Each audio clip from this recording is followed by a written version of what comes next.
Hey, good morning, everybody. We are the Daily AI Show, and it is December 20th, Friday, the Friday before the holiday next week. If you are celebrating, we are too. We are going to be here the whole time, early in the morning.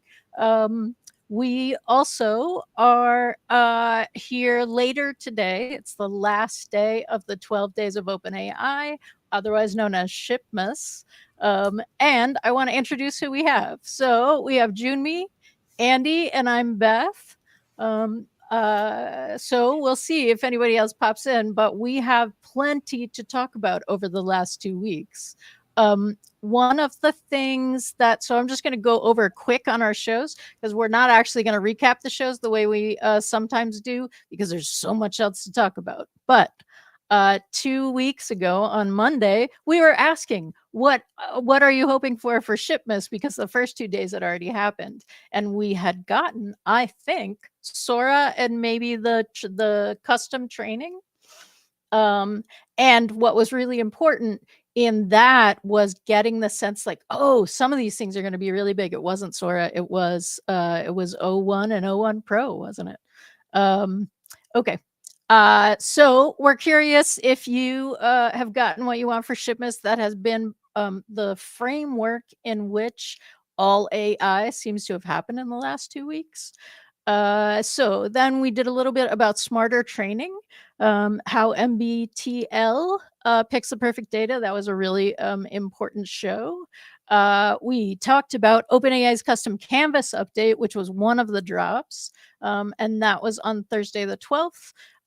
We played with AI podcast tools, looking at Gen FM and Playnote, challenging Notebook LM at the exact same time that Notebook LM was dropping new updates. And so it seemed like Notebook LM raced around in front again. We then talked about what happens when the cost of effort drops to zero. That was this Monday. Are you still charging by the hour? And also, what happens when things that are limited by time and effort become less timely and zero effort, right? So there are things like that we haven't really adjusted how we do business. We talked about Google's massive shipment drops on Tuesday, Flash 2.0, Gemini Flash 2.0. They have since dropped more massive things, including another Gemini Flash 2.0. So we'll talk about that today. And yesterday we talked about ChatGPT projects, tips and use cases, and things you need to know. So if you weren't here before, go catch that one. And yeah, here we go. Let's what are you? I have so much to talk about. Oh, and the other thing that I want to say is so there's a lot of rumors about today's last drop for OpenAI's Shipmas. And I was laughing with Jyunmi because I swear all the techies have turned into Swifties, right? It's like, oh, but because Sam tweeted last night, one more day, ho, ho, ho. All right, find a clue, oh. And now, like, what does that mean? So we'd love to know. Yes, Gwen saying, did we see Sam's X post? Yes, we did. So we'd love to know your thoughts about that. Love to know what else you want to talk about. Jyunmi or Andy, who's got a hot thing to kick us off? Oh, Andy. Ooh, me. Oh, you mean oh. So yeah, we'll talk further about Google sort of matching what the O1 capability was, like literally within a week or so. So there's way more behind Google's curtains than we get to see very frequently, but they're really doing a shipments of their own this last couple of weeks. So that'll be a discussion. But I wanted to tell you about something that I'm very excited about, which is outside the range of what I've expected, really. And that is a really huge investment round a $300 million funding round for a company called Sandbox AQ, which is matching artificial intelligence and quantum computing in the same platform. And that is a whole new direction. They're calling it a large quantitative model. It's not about LLM and talking to an assistant or an agent. It's really about a new higher end model that has the computational capabilities to solve really, really large, complex problems. You might have heard that quantum computing and the chips that, the Willow chip that just was released by Google, that has been able to do computations that would take 7 septillion years for a typical computer to do. So there's something magical about that. And I'm really trying to catch up, on the physics of quantum computing, just to even have a vague understanding of why that's happening. But anyway, a $300 million round to power the combination of AI that's developing with that level of computational power.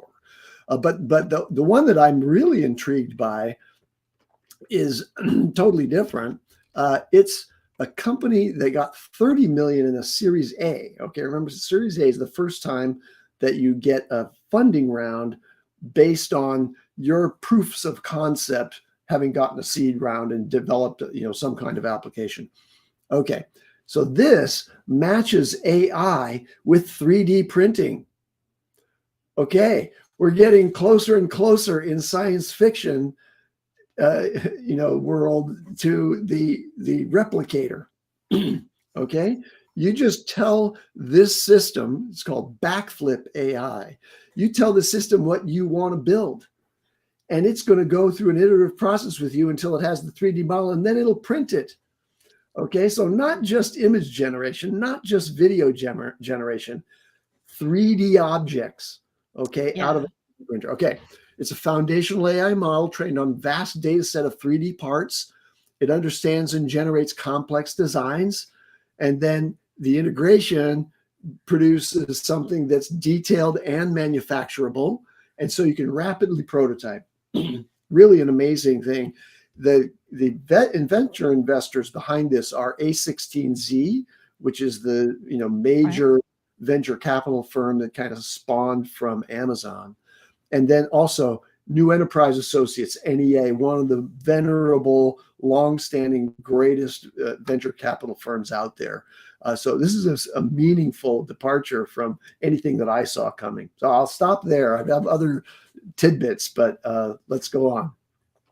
I love that story. I love the combining AI and 3D printing because when you think about it, it makes sense, right? It's easy to visualize, because we've seen AI models that will now just take 2D images and create 3D models from it, right? Or 3D images from it. So that next logical leap is, well, if you've got a 3D model, let's implement it. I was initially thinking that using that 3D model in CG or other visual effects and things like that, obviously, but connecting it to a 3D printer makes a lot of sense, because now you can, like you said, you just do thousands of iterations of what you're looking for, find out the one you want, and then go print. That's yes. I think there has been a steady increase in the awareness and adoption of 3D printing as a whole. I know people have been starting their entire 3D printing businesses out of their garage, because the big thing that people want is that on-demand response, right? We've got print on demand, so this is just 3D print on demand. And the hardest part of that is to either create or find a model that someone's created that you want printed. But now that lowers the barrier once again. It's just like when someone wants to get an image of what they want to see or use or whatnot, and they can just put in the prompt and generate it. So I Yeah. love So the idea of lowering the barrier. Anybody can get stuff printed now, even if what are you going to do with your they don't get AI it. today? Forget about generating text. Now build some things. Right, right, right. Well, I love that. so it makes me wonder, because the 3D printing that I have seen is mostly just one component, right? So you're building in metal, or you're building in I don't know what the curly plastic stuff is, but whatever that is, that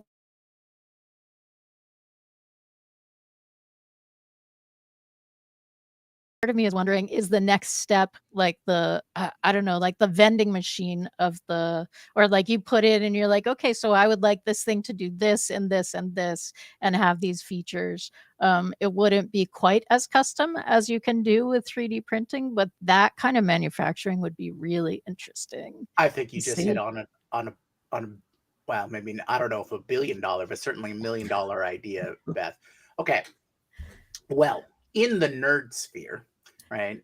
Everyone's got their favorite IP, their favorite show, or their favorite, you know, uh, source material. We'll call it that. And figures are a particular collectible item, right? Mhm. So a vending machine that makes figures, we'll have to work out licensing and all that kind of stuff.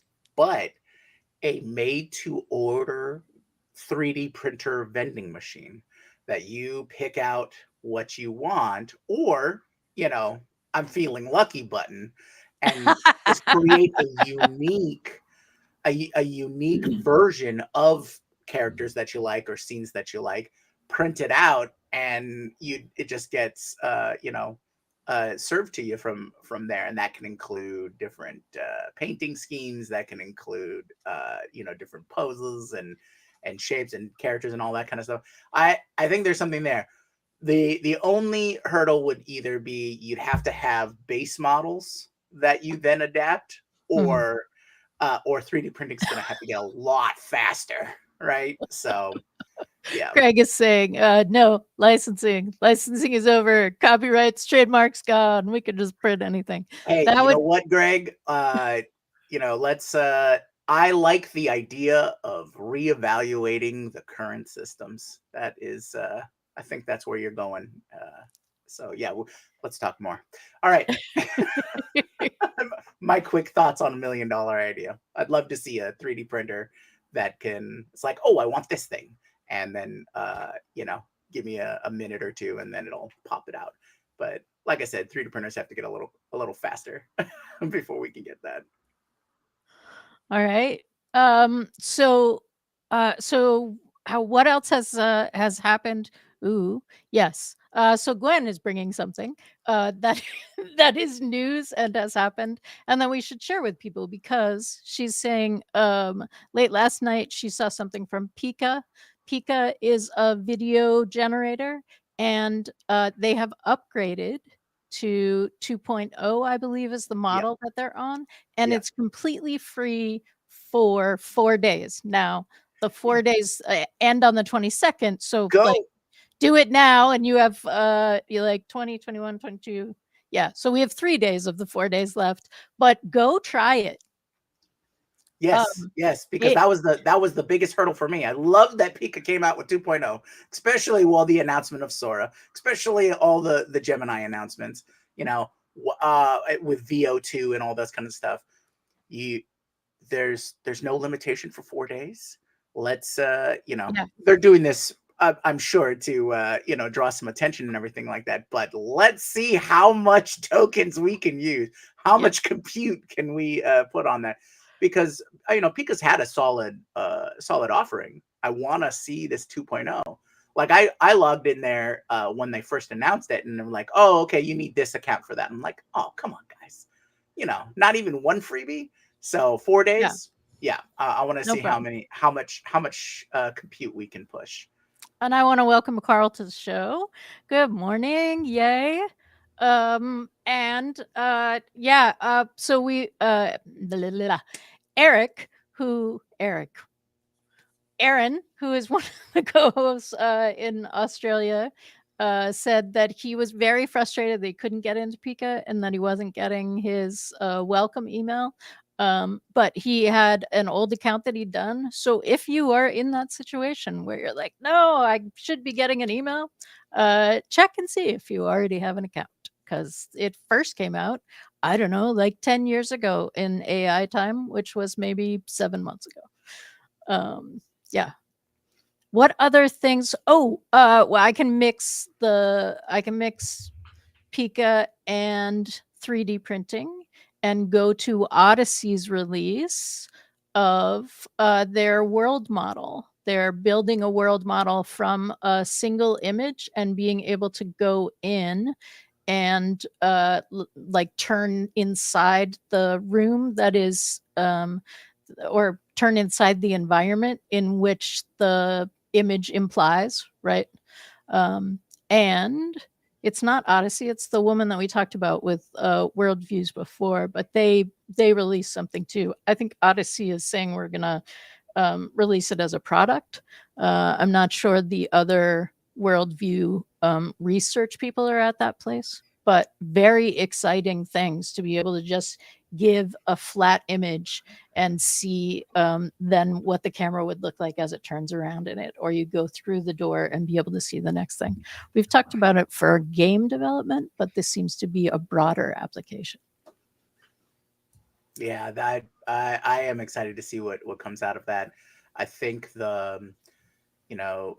all of these large world models, large action models, those kinds of things it's all about how to interact with the world, having some sort of a certain level of autonomy, in the fact that you need, and this kind of connects to what Yann LeCun was talking about too, was you need to be able to interpret the world around you, not just have your book learning, so to speak, your text knowledge base, for there to be AGI or something like it.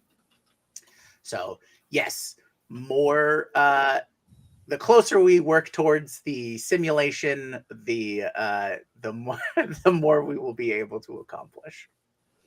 Carl, and it's Feifei Li, World Labs. Feifei Li, yeah, interactive 3D environments from single images, and we did a show on that.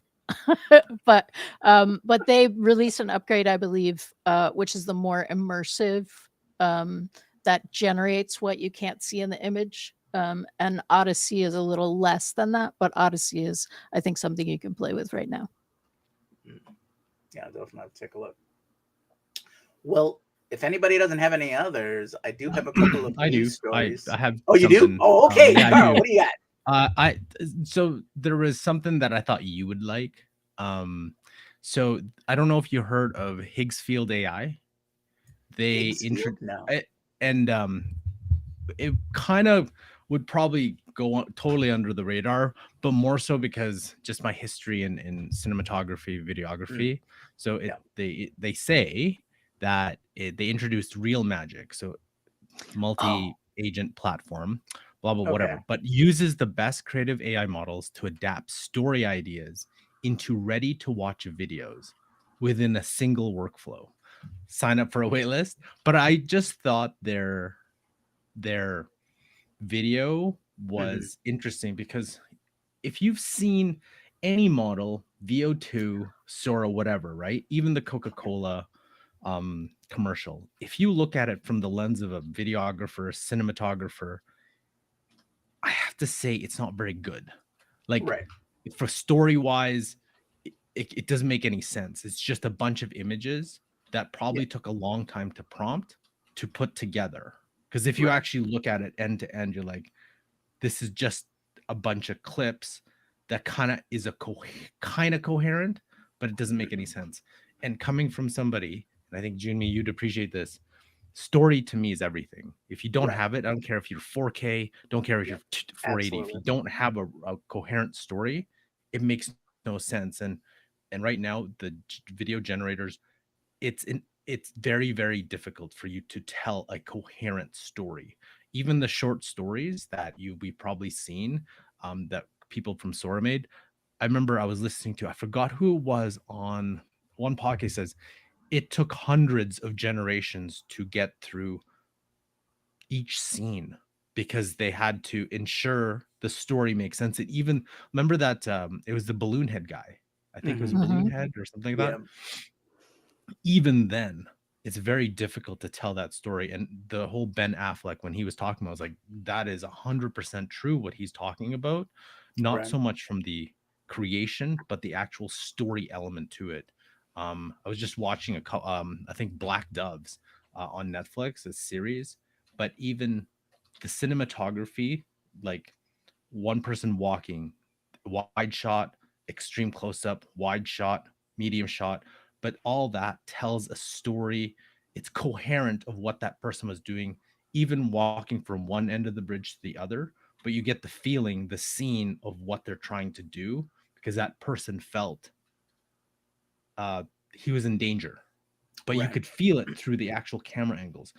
I do not think right now that no matter how good it looks, you cannot convey that type of storytelling. Oh yeah, into his model, not even close. The current AI tools out there can't do that. You still have to do that part. The best bet you can do is try to get imagery that matches to what you're trying to do and weave them together. But so tell me some more specifics about this Higgs field. So what is their approach? I'm gonna share my screen. Okay. Because I kind of found it. It was kind of buried a little bit. So it's Higgs field AI, and what they're saying is each agent assigned to a specific production role, like writing, blah, okay, fine, assigns the model based on what the shot needs, results precise control when a creator needs it, and better outputs without a ton of tries. Very, very high, like that's a lot of promise, right?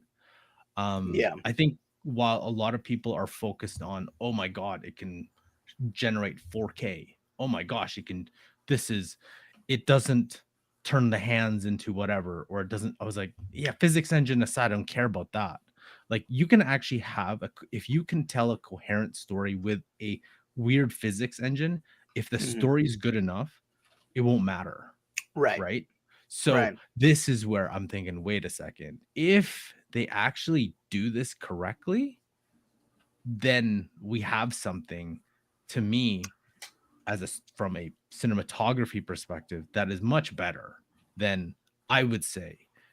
I mean, if this is their announcement, they announced on X. Okay, all right. So I'm gonna play a clip here, just a little clip, and then it's the Project Odyssey that I was just talking about. That's very interesting.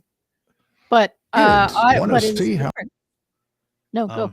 Just really. Oh, I met your Granny Alice? Yes, Grandpa. Once upon a time, Alice was at the town carnival. She was enjoying herself when she bumped into your young grandpa, who said, Miss, I believe we're meant to be. Meant to be? If you feel the same way, come with me. He dropped a photo of them and took off. She knew it was love at first sight and set off to follow him. And where do you think it led her? To cartoon cyberpunk world? Well, if you say so, whatever cyberpunk is. She started chasing and calling him, not paying attention to anything around, and tripped over a newsstand. Oh, no. Hey, this ain't a bowling alley, you know? I'm so sorry. Save your apology for the police. Anyway, so that can go on for a while, but it has glimpses of what we're kind of looking for, and being able, from a story side, to be able to kind of do that and keep the consistency.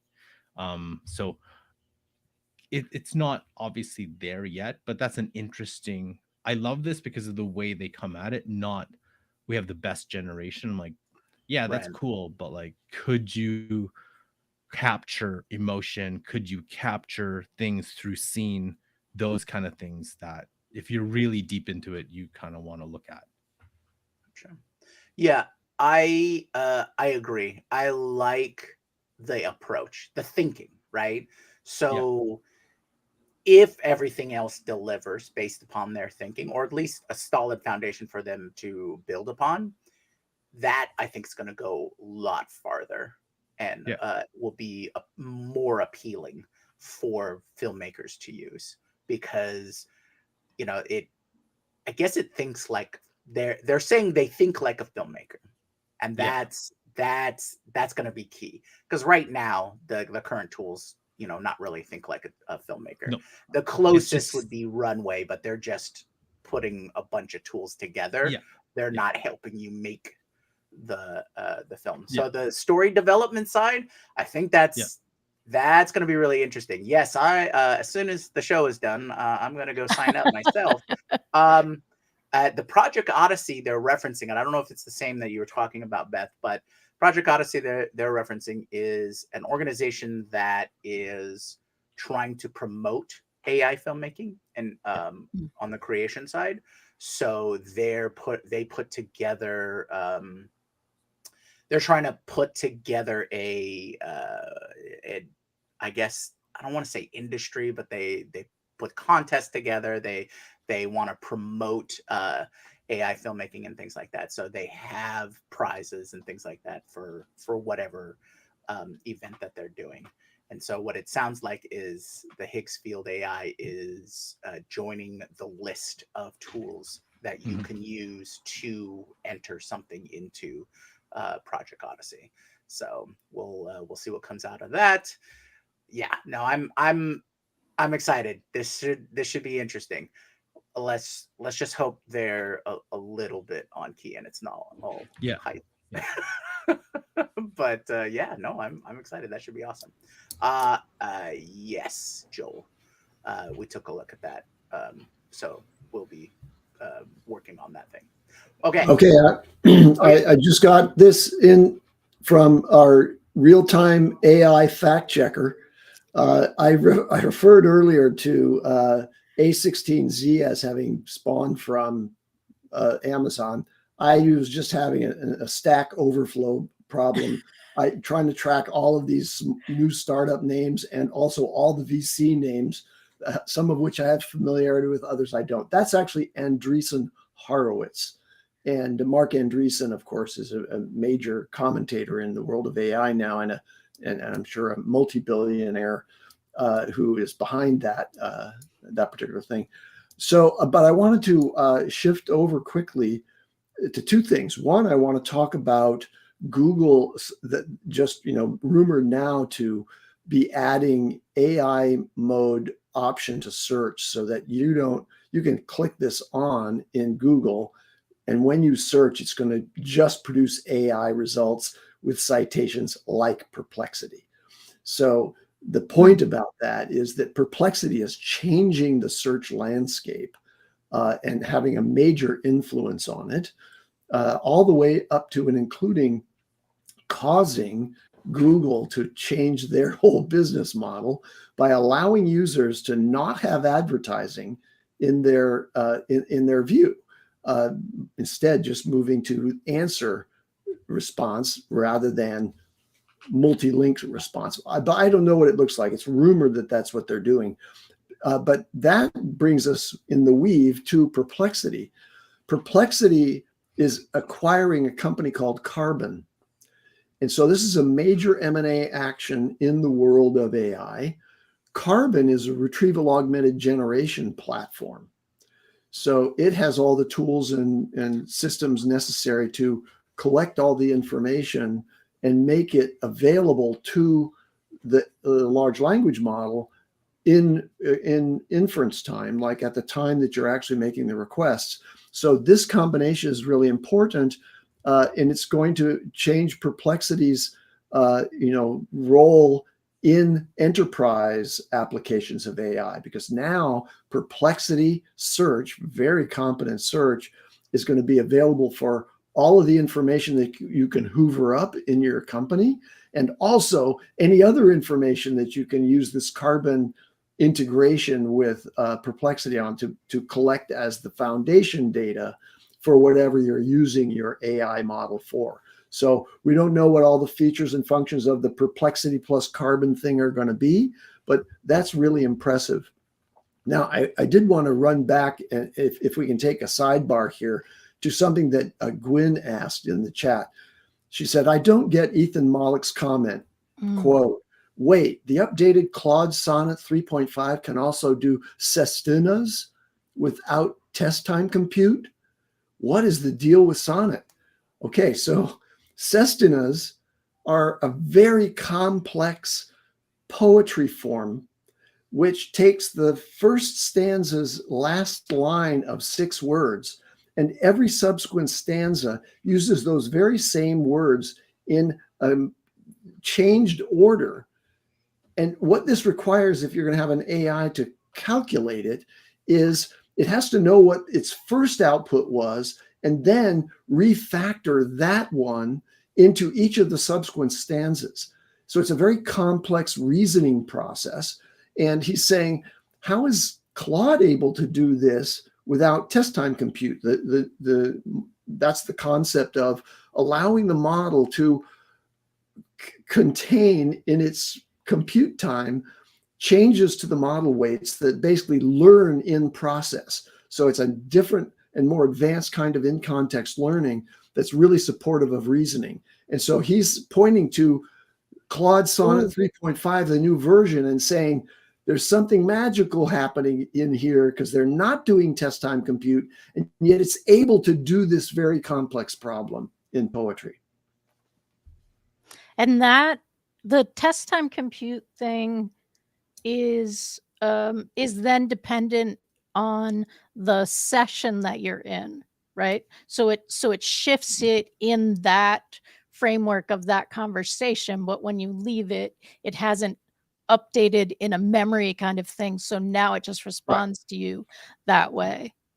Because there's some stuff about, again, I said at the beginning of the show, techies have nothing on Swifties. Swifties got nothing on techies. There are so many like, ooh, what does this mean? And there are, we're just all looking for clues and batting rumors back and forth.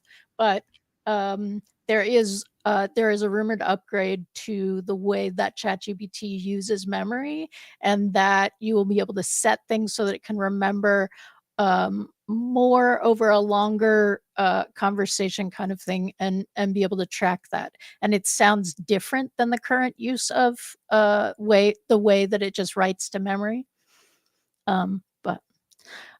So we should say, just a reminder, we will be back at 1 p.m.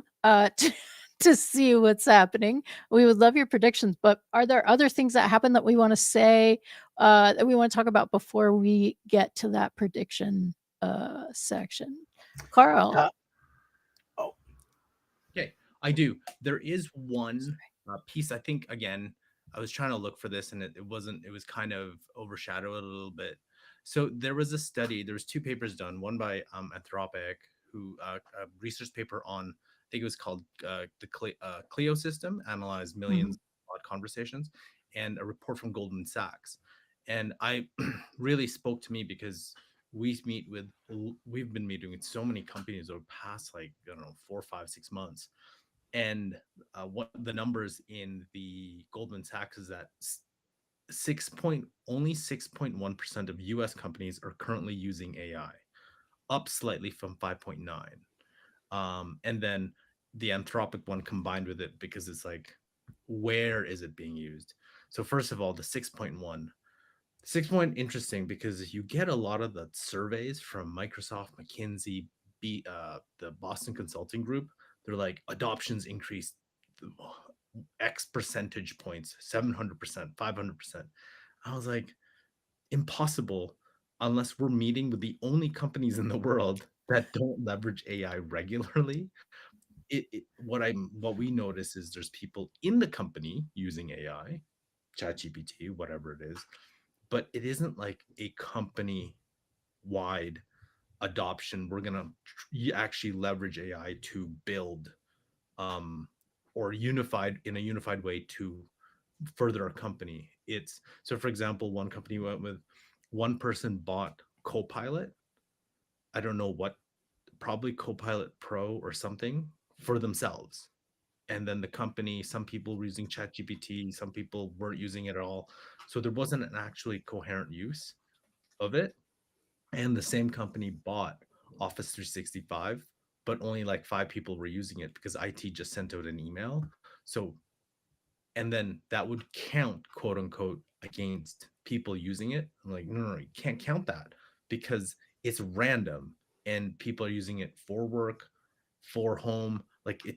So I love that stat from Goldman Sachs. Is like that more rings true than a Microsoft study, that 500% increase in enterprise use. But I'm like, well, US companies could, I didn't go deep into the numbers, but I think they also took in medium and small, other than enterprise, which medium small make up a large amount of actual businesses other than enterprise. So that was a really awesome news story about that. And then part of that is the Clio system, where top use cases, app development, then writing assistant, in this order too: writing assistant, content creation, research, business strategy at 6%, and teaching and education at 7%. So I thought that was two really good studies together on, if we outside of our AI bubble, outside of where everyone's trying to get the latest thing, who's cooked, who's not, most of the people don't care and aren't even aware of some of the stuff. So you got to temper that. Oh, it's going to do this. It's like, no, businesses that we could have AGI tomorrow and the adoption would still take years, because the processes around these businesses, or all businesses, are still fundamentally the same and haven't been built with AI use in mind. That's a really good point, and it makes me think about what you were saying with the Higgs field AI, because it sounds to me like what Higgs field is getting at is the pattern of filmmaking, right? The pattern of screenshots of how story gets built visually and sonically, in addition to text, in addition to the way that words get placed in sentences. And I like there are pieces of that that are true in almost all businesses. Like you have a process, and the process has a pattern, and we just haven't gotten that far. And humans are pattern recognition, but not in the same way, right? One of the things that you do when you go in to analyze a business is you talk to people about what their process is, and then you watch what their process is, so you can fill in all the process pieces that they don't think about when they do, right? So that when you're going to automate something, you have a full picture. And you're also able to say, hey, so what made you go from this place to this place? What did you see? What's the criteria that you use to make that decision? Because again, in the patterns that we're inhabiting, we're not thinking about them anymore.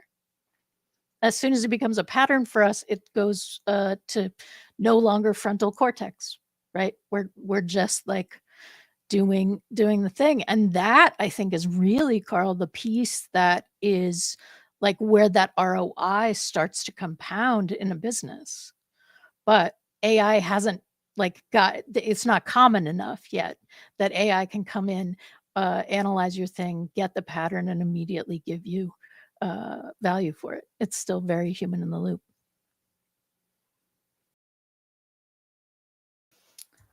Thanks, Greg.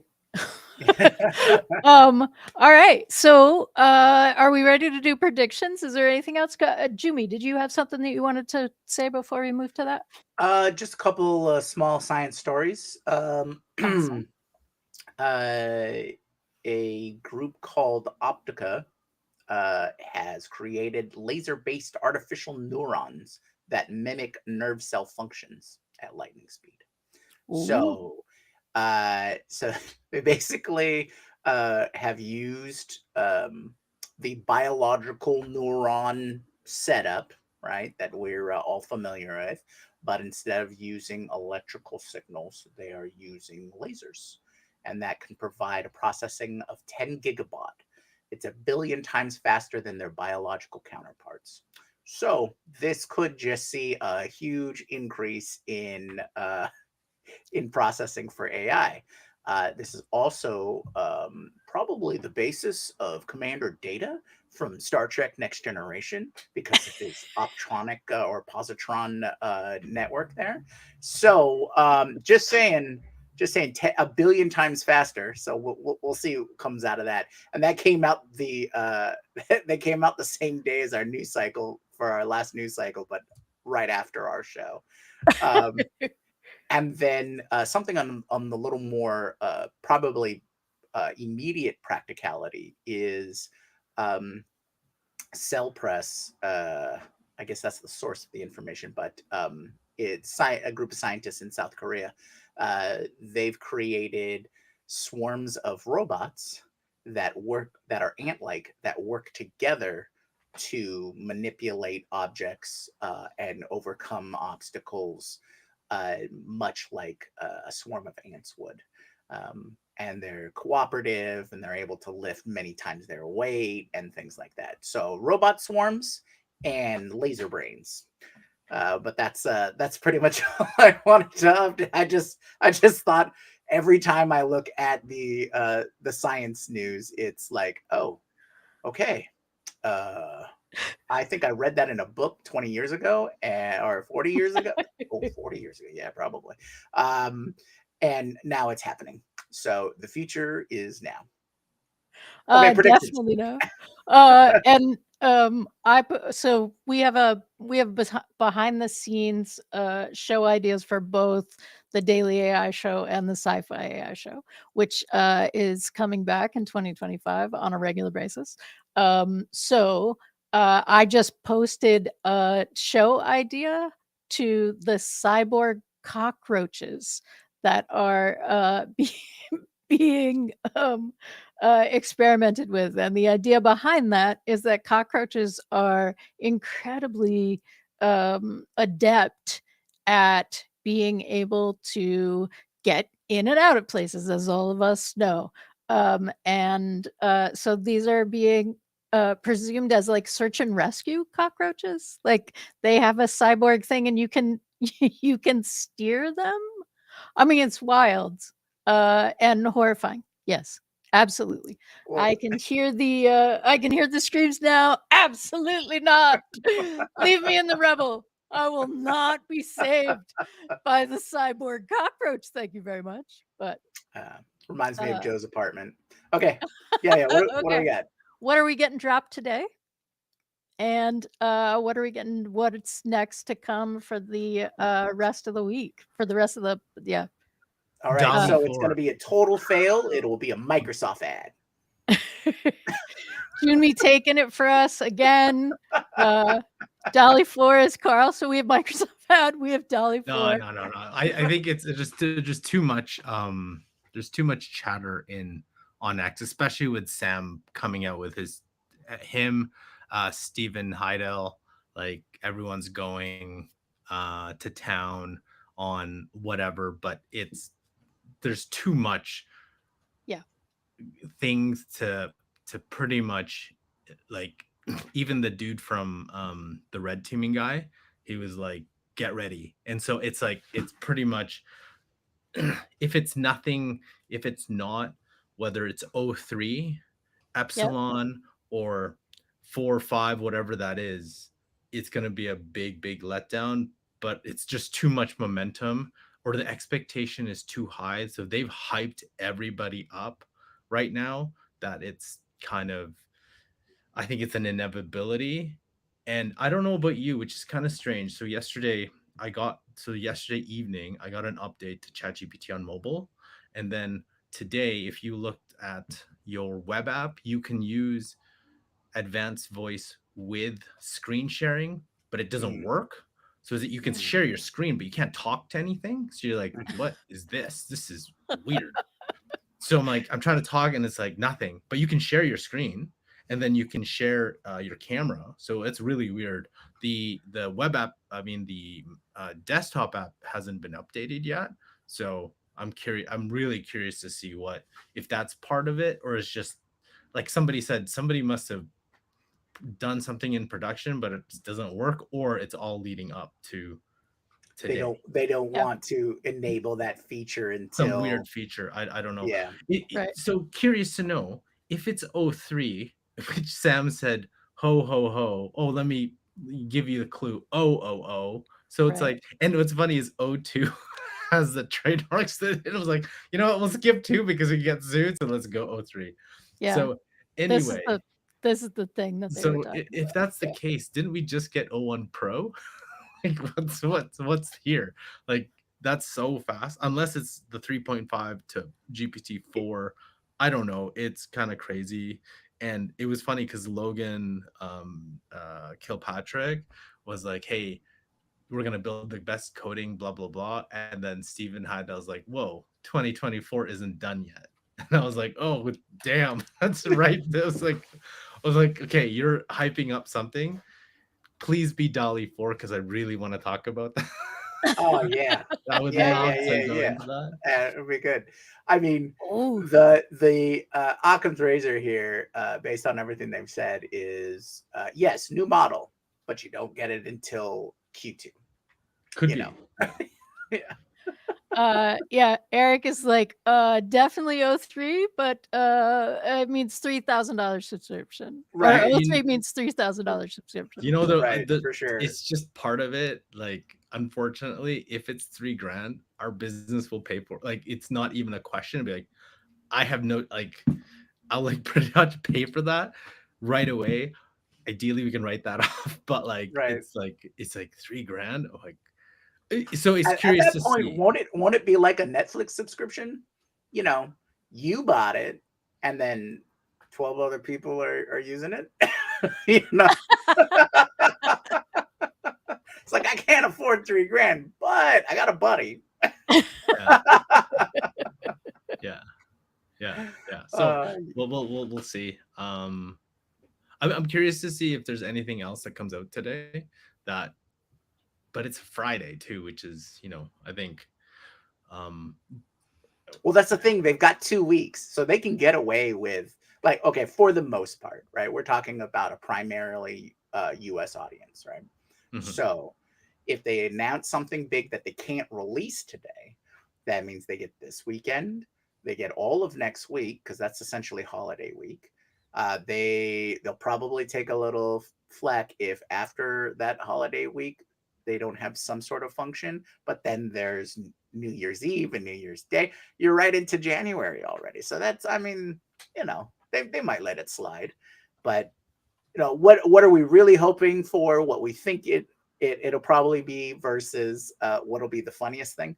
I don't know. I think the narrative would be hilarious if it's DALL-E 4, like you said, Carl, because everyone's all hyped on everything. Maybe the whole OOO thing is, oh, we're giving you 3 things today, but none of them are a new model.